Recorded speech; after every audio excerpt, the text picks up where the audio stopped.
This is SaaS Therapy.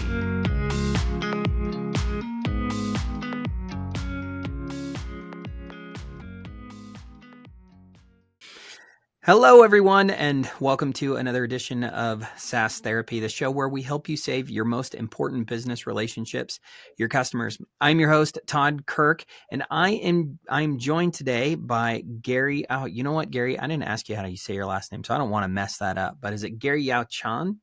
Yeah, Gary Yao Chan's good. Yeah, right. Yeah, I did okay, not the best, but Gary, we're pumped to have you on. So Gary and I met a few weeks ago through the Customer Success Collective, and I noticed that he's doing some really interesting things. Gary's a co-founder of a new startup. He has a long background working more as a technical resource, and now as more of a sales and marketing guy. He's gone around the world.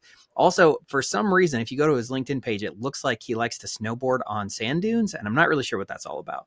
But Gary, welcome to the program, my friend. Yeah, well, thank you, Todd. It's sandboarding in Peru. Highly recommend it. Like if you make your trek out to, if you're gonna go Machu Picchu with your friends, yeah, definitely stop by. There's some sandboarding activities. Wow, amazing. What do you prefer, sand or snow? Which one's better?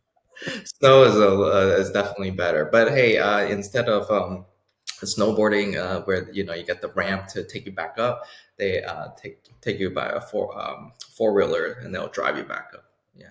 So Very cool. yeah. Well, so Gary, I'm really interested in this conversation today. I'm trying to think about what would be most interesting to discuss.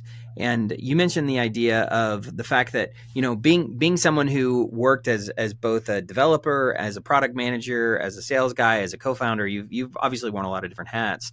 But one of the things you talked to me about before we hopped on the call is the fact that you spent time on the phone with at least 300, it sounds like, different customers as part of trying to understand what their onboarding experiences was like so that you could enhance that. And you've tried to incorporate that into your approach now as a founder of a new startup too. Give me a little bit more background on your thinking around why did you hop on so many calls with customers? Was that because you were an implementation guy? I don't think so. So give me some more context there. Yeah, right on, Todd. In my previous role, I was the head of product-led growth at a compliance automation startup out in Boston called TrustCloud.ai. And we were the first compliance automation to launch our freemium version, or our way to do the product-led growth go-to-market strategy. And that we were the first to do that, and the market was very skeptical because during that time, compliance automation tools were roughly $10,000 a year, and to have all of a sudden have a startup to say, "Hey, it's free," that was just kind of mind blowing to the community, to the market. And so, to all honesty, when we launched it, we understand that, hey, we gotta launch this self-serve experience. But we don't really know what that is, self-serve experience in the world of compliance and getting people to obtain SOC 2. So the first pass at it was taking this philosophy from the email tool called Superhuman. And they wrote extensively about how they take these onboarding calls, the founders and the staff members take these onboarding calls as a way to learn about your customers, trying to figure out what activates them and their pain points, and also then produce some product strategies and so on and so forth. So we really took that philosophy to learn how we can help startups succeed with our compliance automation tools, and then iterate on improving our onboarding process and activation. Cool. So I like that. One of the things that I've worked around a lot of product leads and product managers over the years, and I would say getting on the phone with customers, all of them say they should be doing it and they want to do it, and a lot of them don't spend hardly any time talking to actual customers. It's like I'll hop on one call every quarter and talk to one customer. And so what was your approach and how you were getting on the phone with these guys? Were you reaching out to them cold? I mean, I don't even know how, if your product was free, was this something where where there's a seller who's introducing you? Like what was the approach of getting on the phone? Yeah, yeah. So we get a lot of inbounds starting to happen. We use pay channels as well as communities channel as well, and folks are starting to come in, start signing up, and we start to ask them, hey, instead of you, we want to hop on a call and show you how to use the product and guide you through it, handhold you to the process. And a lot of times, because compliance and SOC 2 is such a complicated um, a journey for a lot of startups, and so they appreciate that hand holding process. So when they jump on the call, we explain our company, we explain our mission, we have a freemium model, and then in a 30-minute call, we then also provide them the link. We ask them to share screen, they register, and I guide them through it. So, and as I guide them through it, they're developing trust with me, and they're saying, "Wow, I'm actually getting this for free. Fantastic! I'm actually having access to this product. I'm gonna go tinker with it."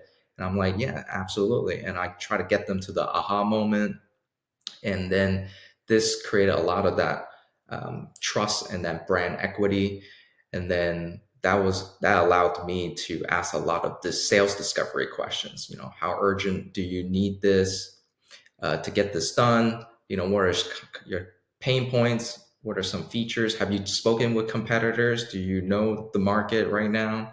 What is your budget?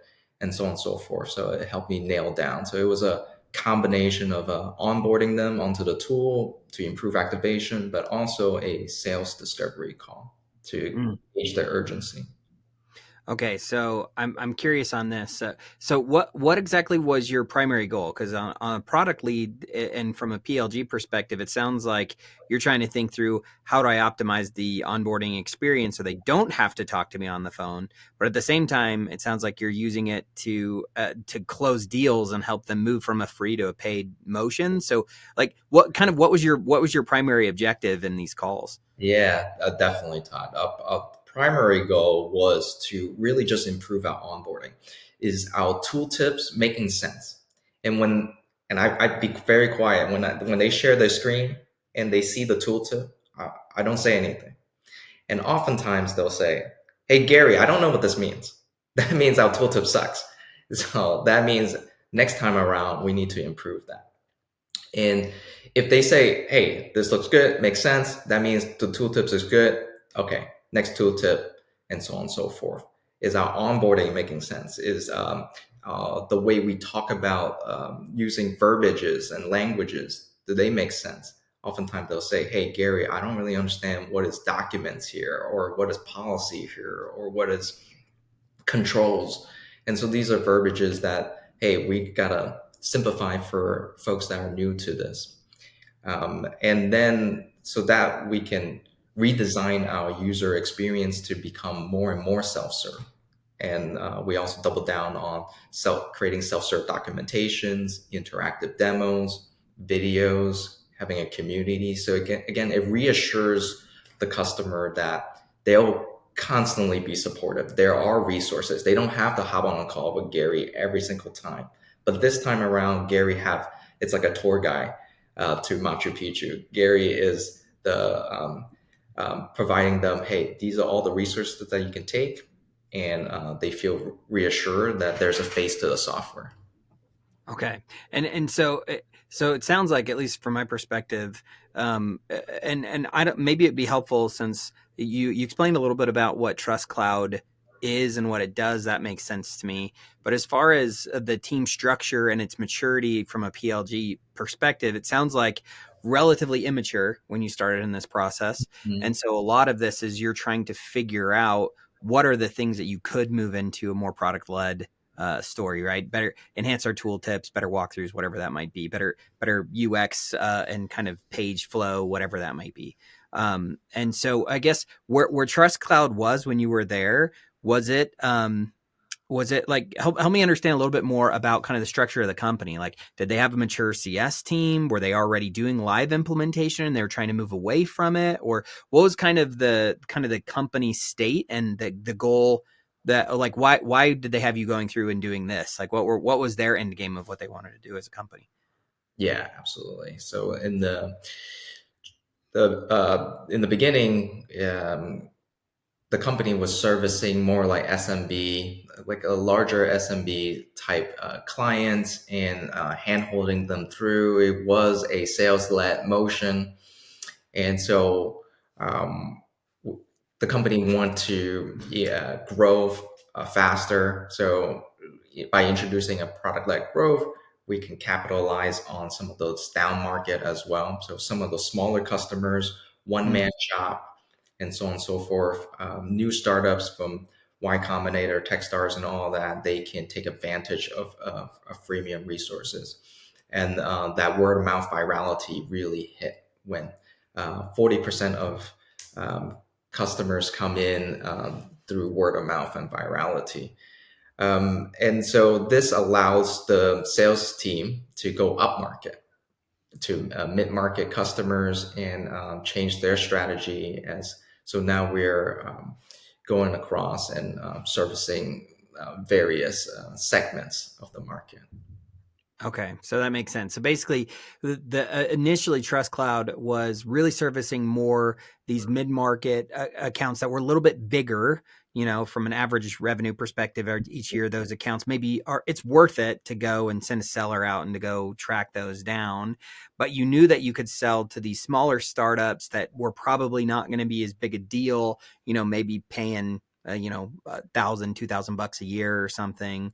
And so like no seller is going to want to go chase a deal where their commission is going to be like $20, right? So, and not only that, they cost too much. So those deals are your customer acquisition cost is way too high if they're too small. So you had to figure. So there sounds like an imbalance. Like there's an opportunity to go down market, but we can't afford to do it in the traditional way that we've always done it. 100%. And the philosophy that we think about it is we should be democratizing this compliance software for something. It's basically there's a taxation on some of this, right? If you're a startup team, how can you get $10,000 out of nowhere just to pay for this software? So it's kind of crazy. So to us, how can we leverage this opportunity in the market and to open that up and provide a freemium so that it became a very disruptive in the industry? And that's how we created a lot of word of mouth.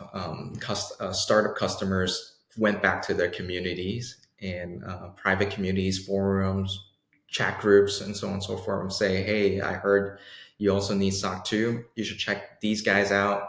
They are for free, so they're gonna get you started." And instead of hopping on multiple sales calls with the other guys, why don't you talk to Gary first? So Yeah. that Okay. was a very powerful viral loop and the PLG flywheel for us. Okay, cool. So, a couple of thoughts there. So, one, I'm really fascinated about all these customer interviews that you did. Yeah. Well, it sounds like you weren't really doing a customer interview. You were actually doing the onboarding as the product manager, which I think is actually Mm. very commendable to be willing to get in the trenches there and actually try to understand the customer experience.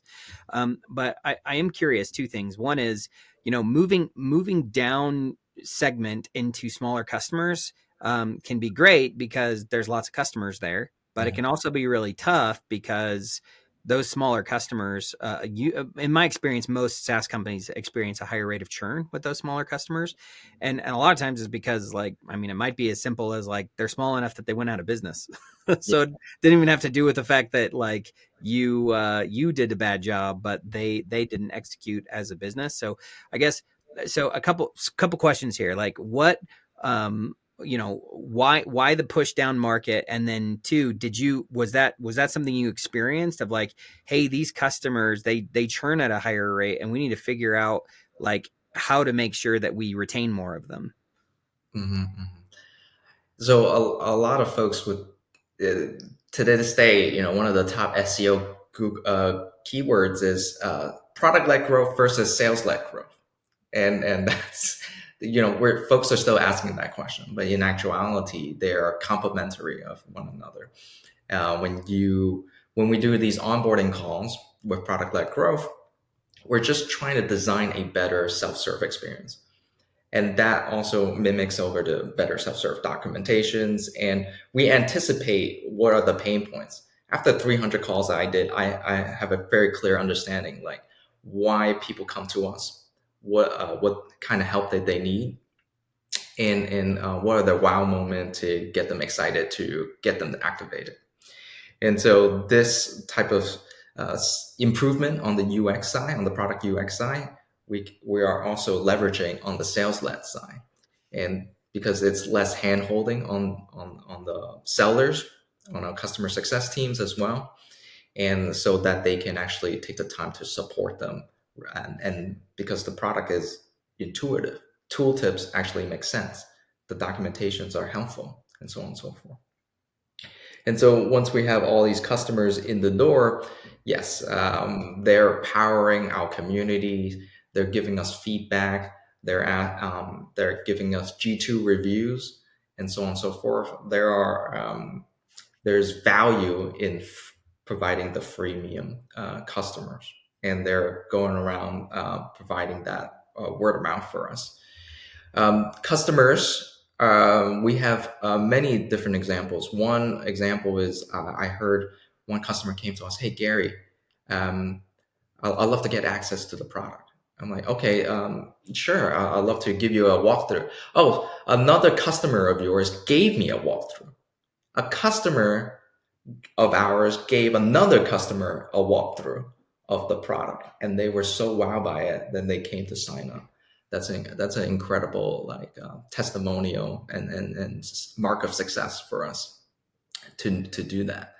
And so even though some customers may not be, some startups may not last that long, their word of mouth is very powerful to keep it going. And then when they hop onto the next company, they're continue to using us because they have developed that workflow with us, versus doing a sales-led motion where have delayed their kind of gave them like a barrier to entry, and so they don't actually have hands-on experience with the product. A 30-minute call with Gary will give them that. Oh, shit. Yeah, cool. Yeah, okay. So this, I'm curious. You obviously had a chance to talk to a lot of customers. Sounds like it was a relatively successful endeavor. One, because people felt really supported in the early days as you were trying to figure this out, and as a result, it led to more customers. Or as people left different jobs, they'd come and bring you in too. What was most surprising to you in this process? Like, obviously it sounds like is a twofold motion. You're trying to sell customers, but you're also trying to enhance the product along the way. What was the most surprising thing to you? What like maybe something that caught you off guard that you didn't expect to find out or hear from your customers? Well, they thought of us very highly is because there's a face to the software, and because we position it as an onboarding call and not a sales call, they have gained that trust with us. Once you talk to a salesperson and not a product person, you talk to a salesperson, you put your guards up because you know their ultimate intention. When you talk to a product person, you understand that, hey, this guy is probably just want to hear my feedback, and he's gonna take the feedback and go back to the team to improve the product. So that way, a lot of our customers provide a lot of feedback, user experience feedback, off the cuff.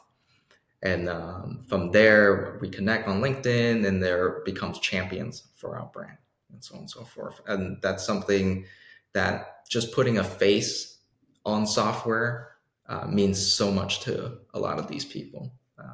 Because a lot of these types of, when we talk about compliance, and it's not something that people go around waking up, hey, super excited to do. They just kind of want to do it. At the end of the day, that's another thing to do. And they just need that hand holding and guidance and reassurance. And putting a face on it really helps that. And I believe that's true for all software. Of course, some software you might not need to talk to everyone all the time, but an introduction from the product folks on the team about how to use the software most effectively, some hints, personalizing it to their workflow. I think a lot of customers really appreciate that kind of experience. Yeah, well, I agree with you. I'll tell you, at least from my experience, one of the things that is challenging with most onboarding programs is you kind of tend to have. So first of all, let me just say it's admirable that as a product guy, you are willing to hop on the call with all these customers and give them that good experience. Most people, I think, would readily admit that like having a human to do the onboarding and to train your users is really, really important. Not all software is able to do that because of the fact that, like, I don't know how many, my guess is if you were like a startup with 50 employees or something, you probably didn't have all 50 of those users. And even if you sold to a mid-market with hundreds or thousands of customers, like you probably only had a few users that you were actually having to train.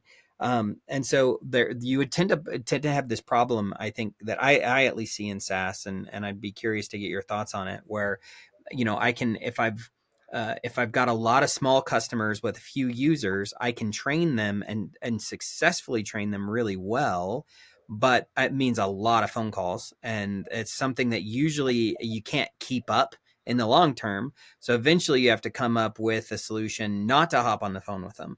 And when you start doing that, then most people fail to then keep that ability to then react and personalize and deliver that experience that makes the customer feel like you understand their needs as an individual customer. So you end up either having to focus on a very specific niche, which granted in compliance, there's a very specific niche right there because there's people whose job it is to do that.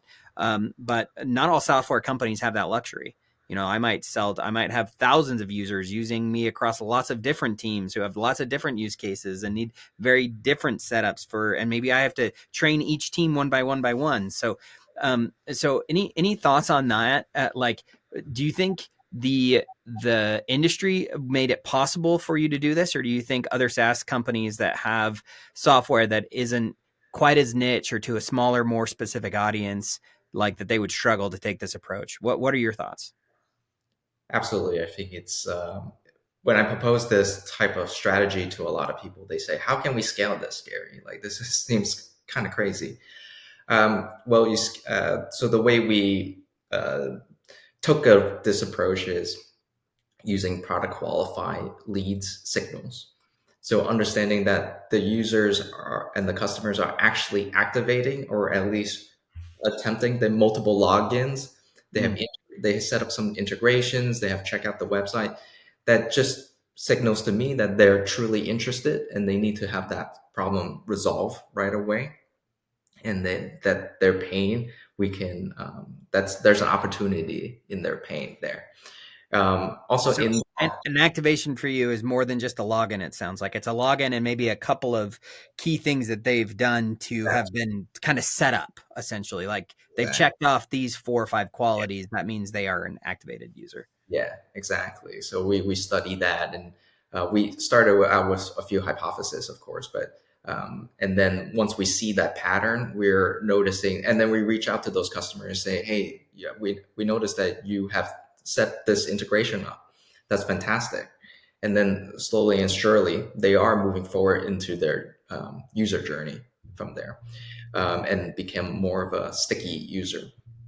And so double down on that is that we have this kind of activation metrics. And then as they move forward into the product, they're discovering more advanced features where they might hit a paywall. And those paywalls, when they click it, it alerts our team. So that's another signal to us that they're truly invested in the product. And on top of that, the onboarding calls that we conducted, I talk about how we're getting some of that signals when we're asking them about their budget, about their urgency. So we layer on the information that we gather from the onboarding call as well as their usage metrics, usage signals. And we can defer like, hey, these are the folks that are serious. Let's hop on another call with them. And of course, if folks don't hit that criteria, I think it's not worth investing in. We just kind of send them off to um, back to the self-serve documentations and resources that we created. Yeah. I see. So I guess I didn't really think about this before, but when you were all the customers you were talking to, were they all on the freemium model to start, or were you going through an onboarding already paying customers? A lot of them are freemium to start. A lot of customers, there are a handful of customers that are super excited and appreciate it. They want to upgrade right away.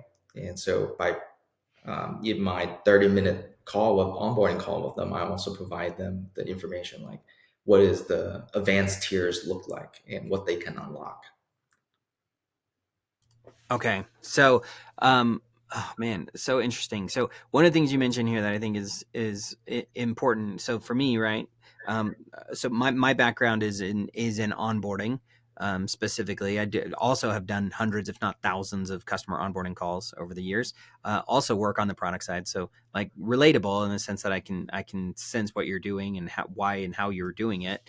The one of the things that at least from my perspective that I think is fascinating is, obviously it sounds like a large portion of this was geared towards moving you towards more better self-serve in the product.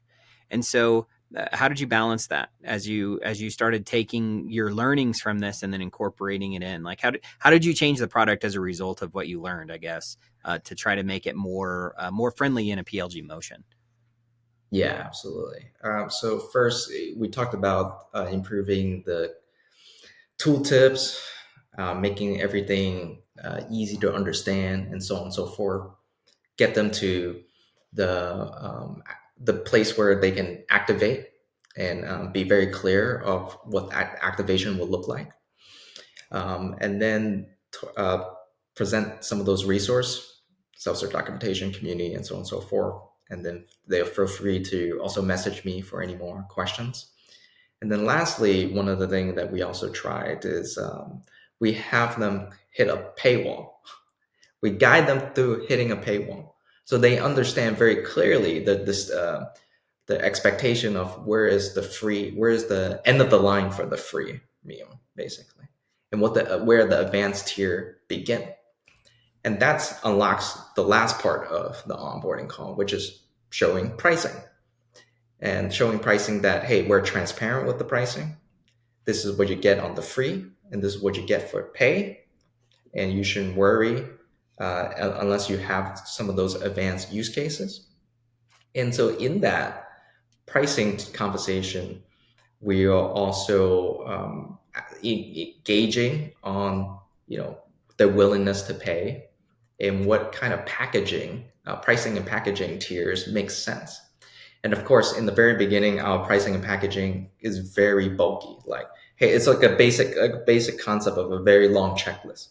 And in the call, I'm like telling you all the checklists. And Todd, you will say, hey, can I get it cheaper? Because I only need that one item in that checklist. And so after multiple times I heard that kind of feedback, we understand what is the main star, which feature is the main star for our pricing tier. So now we say, hey, if you want to unlock this feature, it'll be this price. If you want to unlock this package with this feature and these other features, it'll be this other price. So now we are reverse engineering a lot of the pricing conversations. Instead of just guessing, putting out there and never talking with the customers, actually engaging with them and asking where would they see which feature, advanced feature would they want to buy, and make that the star of your pricing and packaging. Okay. See, that's interesting, because I would say I would guess if I'm listening as an audience member and I'm listening to this conversation, I'm thinking to myself, okay, so like what would I want to learn from my customer, and am I even empowered to change it? Because like a lot of SaaS companies, I think, struggle in the sense that either their pricing is too complex, or they're afraid to be and so they're afraid to be transparent about it. So the customer is kind of confused a lot of the time. And so pricing is a really interesting takeaway. It sounds like as part of this initiative, it wasn't necessarily just like, well, our price is too high, but maybe we've bundled our pricing or the elements of our software together in the wrong way. And so maybe we need to recouple or rebind and change and restructure what elements we're packaging together into different offerings. Yeah, yeah. Well, first, I want to validate those people that feel like, hey, I get a lot of feedback from my customers, but I can't seem to convince my team or my company to make some changes. I totally understand that kind of uh, that feeling. I think first, still gathering those feedback, and make iterative positioning and storytelling with the customers, and testing it is very worthwhile, to just trying to find some success, find some patterns, find some signals, and convert these freemium users to customers. So what we're trying to do is really go back and take a larger vision of it. Previously I talked about how PLG, product-led growth and sales-led growth, there's synergy. And where feedback we are is not just improving the product-led growth motion, it's improving the sales-led growth motion as well. I think for product folks that are listening, is trying to understand that kind of Venn diagram of your product roadmap, and where features will benefit both segments of the market, both go-to-market motions. And that will appeal to some of the leadership team on, hey, these are the strategy that makes sense to capture more of our customers. Okay, cool. Gary, I'm curious, was this initiative of hopping on the call, was this something that you were asked to do, or is this something that you felt like you needed to do, and was this a Gary driven initiative, or was this like my boss's driven initiative? I'm just really curious on that, because I'm guessing people are also looking at this and being like, product guy doing onboarding calls and then giving pricing recommendations, like where like that probably feels foreign to a lot of people. So I want to get a sense of like kind of how this where this internal, like how this was initialized, Yeah. because I think it might help people if they're trying to think like, is this even something I should be trying, like should I be trying to do this, and if so, like, well, how do I know if I'm the right guy to do this or not, Right on. Yeah, I really push for this strategy, and I do this in my current startup, where we're trying to hop on these onboarding calls with every one of our customers, no matter the contract value size. And the goal is really, you have to start with the basis of, I don't really know. I just don't know. And I don't know whether our onboarding is going to be good, our tooltips make sense, our pricing, is going to convert them. You just don't know. And you don't want to take that gamble of like, oh, you just launch it out there and then wait, maybe like after 100 people sign up, which you're probably not going to get that volume, unfortunately, in the very beginning. And then see and look at the data, like that's kind of too slow. So hopping on a call one at a time, start with one and then get to 10. And in 10, you already see a pattern. You see a pattern in the way people say, when you ask, how do you find us? There's already a pattern. I found you guys through so-and-so, or from this channel. And hey, why did you come here? Oh, because I need to solve this problem. It's a headache. Or, hey, my investor told me, So you already find some pattern to even from that. And then when you share the tool with them, don't talk, listen, and watch, and wait for them to try to struggle. And when they struggle, that means there's improvement here. There's opportunity for improvement. And you should approach it from a UX research standpoint. Hey, why are you struggling? Just talk to me out loud. Like, what doesn't make sense for you?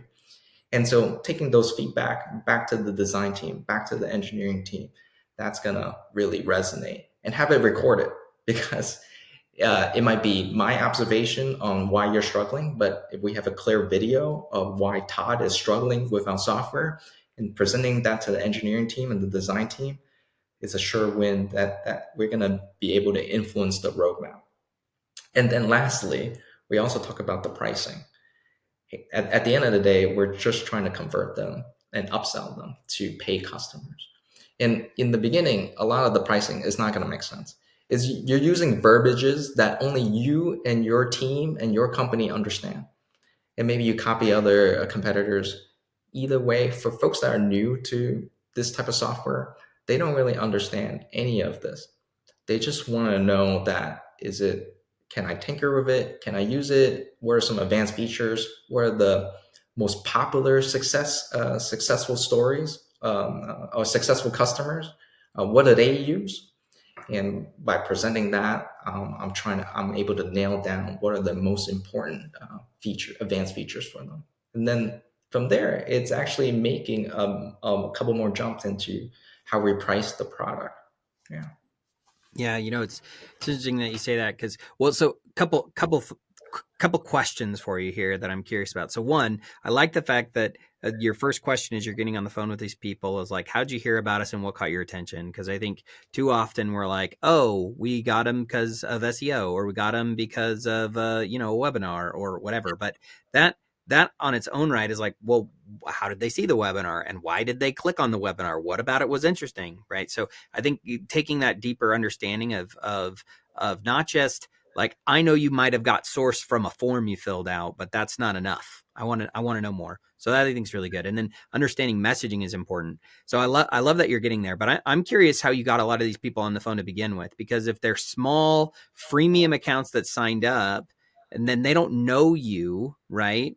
Because they probably filled out a form without ever talking to somebody from your company. How are you getting them on the phone? Like, what was it that was actually enticing them to say, I should talk to this random Gary guy? Being a product dude, I'm guessing helped a little bit, but I am like, what was your pitch? Why talk to me? Why spend time on the phone with me? Yeah. So first, we don't call ourselves salespeople or product people. We call ourselves onboarding specialists. So that allows people to be like, okay, so there seems to be a process. And of course, we had some pushback on like, hey, I don't want to jump on the call. I just want to like try the product. We just reassured them, hey, we see the most success when you hop on a call with one of us, and we can guide you through it. We can learn more about your challenges and also personalize that for a product for you. So that's been also very helpful. And then as you get maybe just even 5 calls or 10 calls, then use that as to the 11th person that signed up and say, hey, um, customers that have signed up previously have high rates of success of getting through compliance, getting through SOC 2. They feel very reassured and so on and so forth. Here's a little like quote, that snippet that I got about their experience. So having a lot of this kind of circling back makes people feel really assured and build trust with us. Yeah, I totally understand in the beginning. It's like, oh, you just signed over a form. Like, I don't want to talk to anybody. Well, yeah, most companies, if somebody fills out a form, they have an ADM who calls, Yeah, and that ADM is, most people are like, I know you're just trying to get me on a demo so you can sell me stuff, and that generally the engagement rates with some sort of a BDR or an ADM is going to be pretty low. yeah, A yeah, lot of hounding and calling and bugging and begging and pleading, and yeah. so If you change the approach, more of a PLG philosophy, you say, hey, I'm just calling you to set up a call, so that once you're back at your desktop, we can share a screen and I can guide you through it, and it's all free, right? And it's free. What are you talking about? Yeah, I'm going to give you access to the product. It's free, and I'm going to guide you through it. It's a 30-minute consultative call. And positioning it in that sense, it already makes people feel more comfortable to be like, okay, if it's consultative, I'm going to ask you all the questions, Gary. And then I'm like, yeah, that's what I want, because mm, I'm trying to build out our FAQ. I'm trying to build out our self-serve FAQ. So if you hit me with all these questions, I may not know the answer in the very beginning. And that's the part of the process. I'm going to have them record it, and then we're going to create playbooks to how to answer these questions. We're going to create these documentations on how to answer these questions. And so then we anticipate, we know how to answer them better for our next set of customers. Yeah, cool. Okay, Gary. So I don't know how comfortable you feel about sharing the results of all of this, but I am curious, right? You talk to hundreds of customers, and I know like it sounds like it's a little bit tricky because I think you could marry the metric of my goal is better documentation so that there's better conversion later, but then it also sounds like there's a hope for conversion now. So like what kind of how did you gauge your success on this whole thing? And like, do you feel like you hit it? Like, did you get the results that you wanted? Yeah, so in the very beginning, for anyone that's trying to go through this and they say, "Hey, I don't know how to improve our product," well, talk to customers. And in the very beginning, it's going to be tough. And I'm not gonna lie to you, but every questions from the customer is you're building those self-serve FAQ and so on and so forth. And then after that, as you are like me, you did like 300, and my team did thousands of calls, and then becomes an operational game. Okay, so how many calls did we do? How many customers did we have we converted? And what is our free to pay conversion rate? What is our average ACV? How can we increase that? What is the pricing that makes sense? What feature are they trying to buy? And so on and so forth. Which customer is churning? Which one customers are not activating? Is it something that we can do better on our onboarding call that we can get them to activate and see the value more? And so on and so forth. So the first few quarters, pretty bad results because our pricing is all in long checklist packages, which we talked about. Our Bad, follow bad results from meaning bad conversion yeah, from free to pay. Yeah. yeah, things didn't resonate. UX didn't resonate. People were not activated. We sent follow-up emails super lengthy. We just did it all wrong. We thought it would be selling them on this, but in actuality, we started to learn. But after 2-3 quarters of this, we were able to see kind of the light at the end of the tunnel. Like we're seeing the patterns. The patterns actually are very clear for us, and customers starting to be more activated. And when we follow up with more reassurance and trust, they convert. Yeah. So, I'm going to ask you to take a hot take on this point, Gary. Yeah. And I want whatever your reaction is, your best reaction to this question. So, do you think that product people should be metriced on conversion? Like, should there be incentive and structure built into a system for this purpose? Because a lot of times sellers are metriced on conversion, right? Marketing's metriced on conversion. CS is built on renewal, but product doesn't necessarily own these metrics or incentivize the right way. So what's your take? Because you're obviously in here trying to have a big impact on it. Do you think that companies should be thinking about incentivizing and handling and making this part of the way that you're measuring the success of the product team overall too? The answer is yes. My hot tech answer is yes, they should.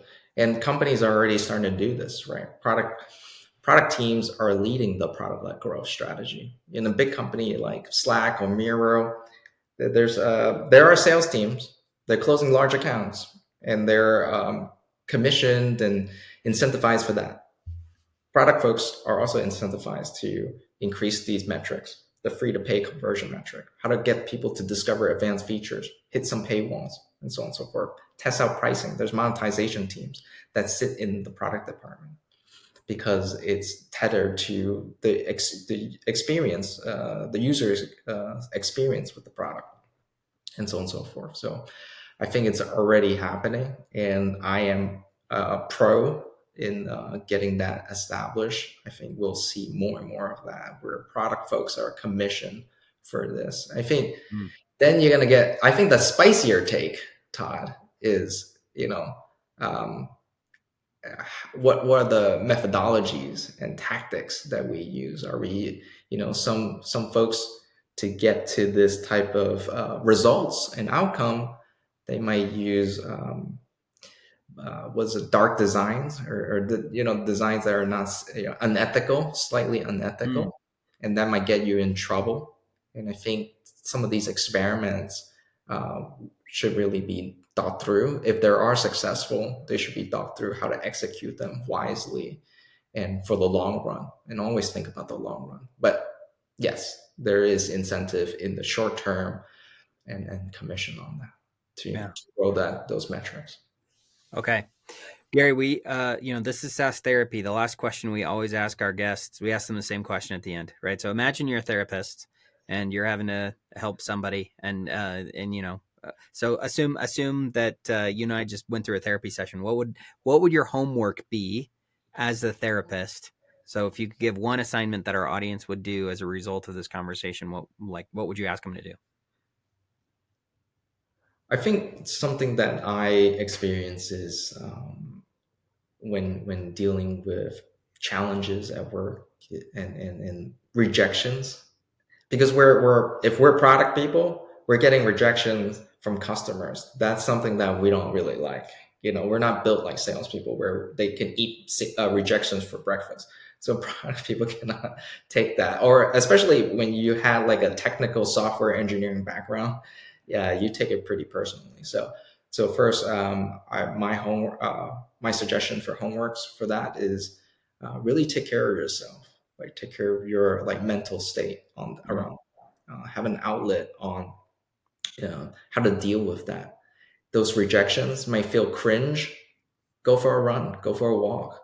Hey, reset your mind. Hey, that rejection was just an opportunity, and don't take it so personally, from that customer. And long game is you're building for the next 1,000 customer, not just for that one customer. So take care of yourself, take care of your mental state so that you can play that long game. Oh, I love that too, especially because one of the first questions I asked you at the beginning was, why is it that so many product people struggle to get on calls when they know they should and they don't? And I think part of it is, maybe we don't love rejection. Maybe we don't love when we see our product not working well. Maybe we don't love when we see people frustrated.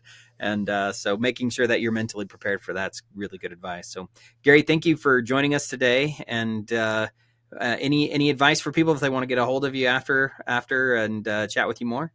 Yeah, you could just connect me on LinkedIn, Gary Yao Chan, YAUCHAN. I also write about this on my uh, blog post, newsletter, growthwithgary.com. Yeah, just follow me there. Fantastic. Thanks so much for joining us, Gary. All right, right on. Thanks, Todd.